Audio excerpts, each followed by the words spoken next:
You're probably wondering what I'm doing away from the business end of the car. Well, in most cases, you'd be right. But when it comes to cars like these, it's kind of hard to figure out which is the fun business end.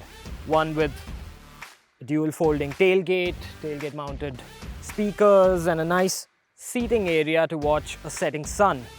And between this business end and that business end lies a lot of car. Arguably, all the car you will ever need. I am of course talking about the 2022 Range Rover, which is back after a 10-year hiatus to challenge the supremacy of the likes of the Maybach S-Class, the Maybach GLS and the Bentley Bentayga. Now, given the fact that a Range Rover arrives once in every 10 years, its arrival is a big seismic event, and it's accompanied by a lot of tech, a lot of power, and a lot of what will determine the future of off-roading. So, it is a whale of an SUV, which means there is a lot to be discovered about what it has to offer. Let's find out.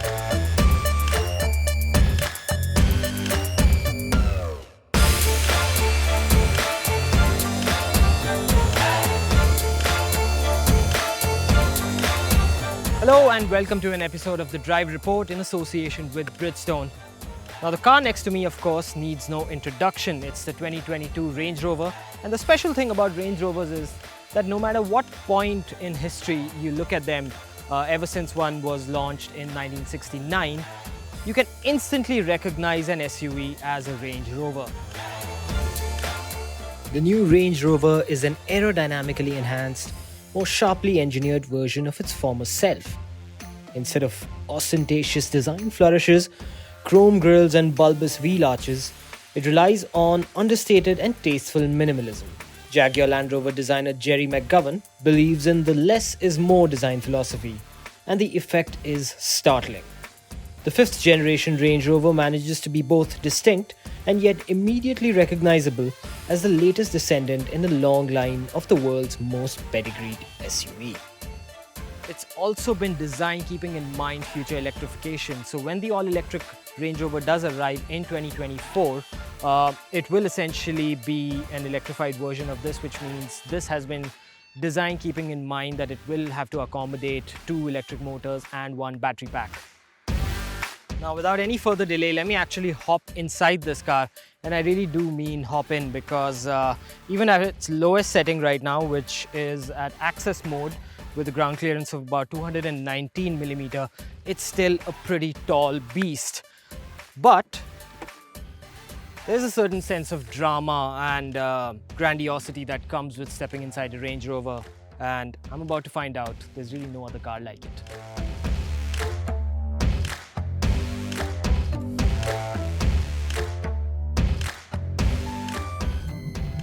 Now, of course, there are many ways of looking at a Range Rover. You can view it as the world's most expensive rectangle. You can see it as one of the greatest luxury off-roading weapons out there. Or you can see it the way Land Rover wants you to see it, which is just one of the biggest names in luxury mobility. Any way you slice it, there isn't just one description that fits the Range Rover. There isn't just one way to look at it. It's a brand unto itself. Now, we essentially get 2 versions. For India, there's the P400 petrol, the D350 diesel, and then there is another 4.4 litre V8, which is at the top end. This is the D350, and of course, as before, it's likely to prove the most popular version of the Range Rover. As the name suggests, it makes 350 horsepower. It gets a 3-litre 6-cylinder engine, and there's just such palpable smoothness to it that upon immediate driving, it's very difficult to make out that it's diesel. It's only when you really put your foot on the pedal and floor it that a hint of that gruff diesel rumble emerges. But even then, it's not unrefined in any way. It's eager and sporty, and there's just so much of torque pouring out of its mid-range that you tend to forget that it's a 2.5 ton vehicle. Not for long though, because this car will remind you of its size every now and then. But the powertrain itself works very hard to mask not just its weight, but its over 5 meter length. I mean, this is an absolute unit of a car. It is a whale on the road. It just doesn't operate like one. Although I wouldn't know, not having driven a whale. So that's a purely hypothetical statement. But I also really like these aluminium paddle shifters. They didn't really have to go there. They could have just gone with smaller plastic ones instead of these almost sports car like paddle shifters. But I guess that's Land Rover's way of telling us that even if you are behind the wheel, you can have a lot of fun, and it's very inviting.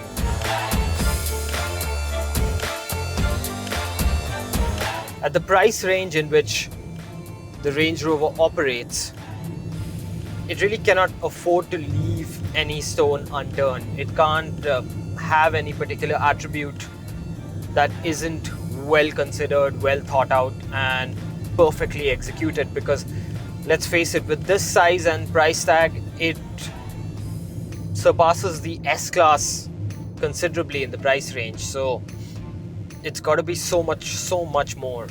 It's got to be a great driver. It's got to be a fantastic on-road car.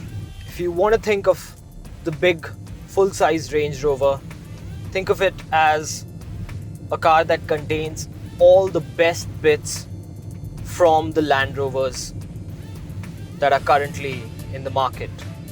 It's got to have the off-roading prowess of a Defender. In fact, its ground clearance is higher. At 295, its top level ground clearance is higher than any Land Rover in the market right now. And sitting at nearly the top of the Range Rover pyramid, which starts with the Evoque, then the Velar, then the Sport, and then this, and then the SV. It's got to be a fantastic on-road car as well. Of course, there are a lot of cars that will qualify as all the car you'll ever need. And this is about two of those rolled into one.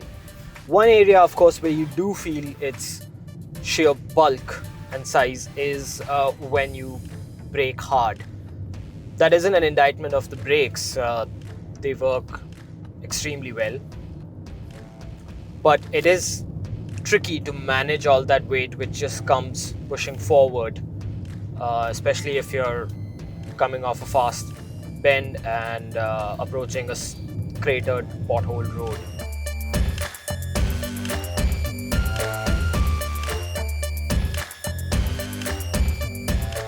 There's a certain dramatic way in which a Range Rover just hunkers down and takes off, almost like a T-Rex in attack mode. Air suspension, which is brand new for the all-new Range Rover. And it's not the suspension when taken in isolation that perhaps isn't as cushy as you'd want it to be, especially for a car this expensive. But given the size of this thing, and given that there are 3 meters lying between the front and the rear axle, you do get a slightly bumpy ride, especially where the road is less than forgiving.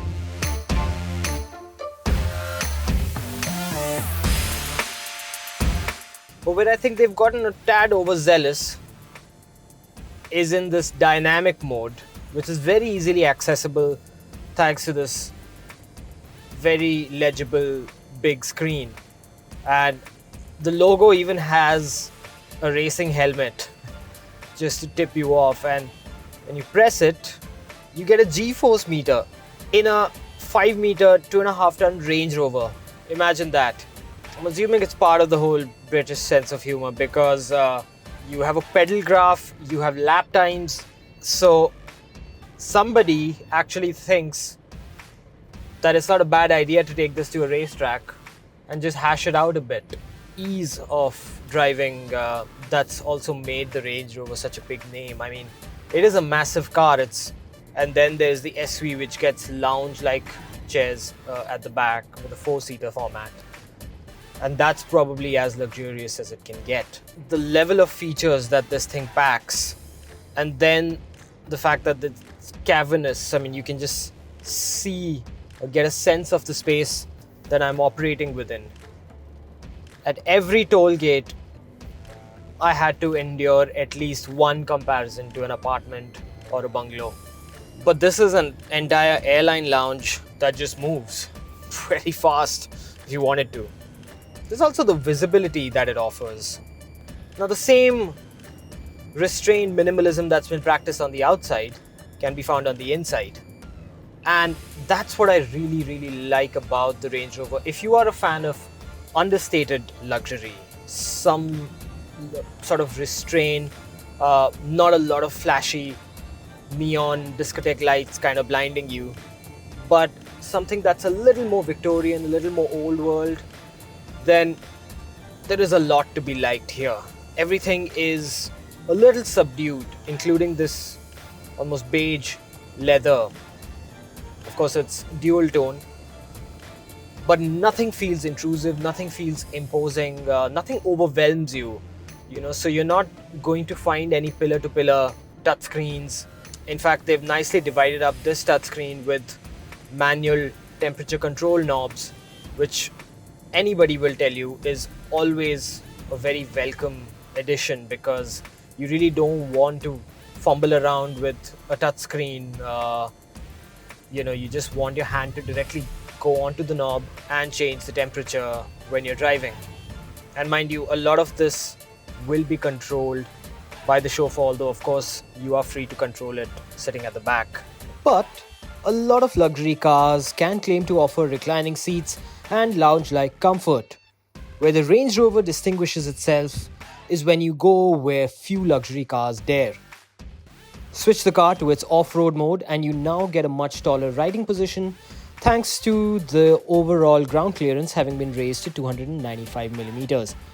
The terrain response system is easy enough to navigate, with a turn of a knob helping you switch between sand, snow, mud and ruts, rock crawl, and other settings. Some, like rock crawl, require careful wheel articulation and all the low-end torque the car can muster, prompting you to shift to neutral before switching to the low-range gearbox. That and the car's hill descent control features take care of even the most steep declines. Any fear you might have of the Range Rover scraping its nose can be put to rest, such as the manner in which this luxury yacht on wheels is designed. With short overhangs, it's got entry and departure angles that allow it to run over some pretty steep dips and surface elevations. There's even a low traction mode in case this 2.5-ton behemoth gets stuck. Still, constant, careful wheel articulation is always recommended for easy off-roading, and the wide array of cameras surrounding this car step in to offer a clear view of the surface ahead and even underneath the bonnet. So any splinters, broken bottles or sharp-edged rocks can be coasted over with ease. If the terrain can accommodate this car's width, there's very little that can surprise or perturb the Range Rover. Just when you think the Range Rover cannot get bigger or better, a new one arrives and proves you wrong. And this one is most likely the final iteration of an internal combustion Range Rover, since the next generation will almost certainly be all electric. Thanks to improved electronics, the new Range Rover manages to once again set itself apart from other European luxury SUVs through considerate, thoughtful and nearly flawless engineering. It's so much more than the sum of its parts that it's hard to quantify the value of the Range Rover when compared to similar offerings in cars like the S-Class. The off-roading suite is more informative and sophisticated than anything in the market. The styling is peerless and that 3-litre diesel motor is smoother than ever, making the new Range Rover a masterclass in luxury off-roading. Simply put, there's nothing quite like it. Now, since we're on the subject of off-roading, let's talk about off-road tires.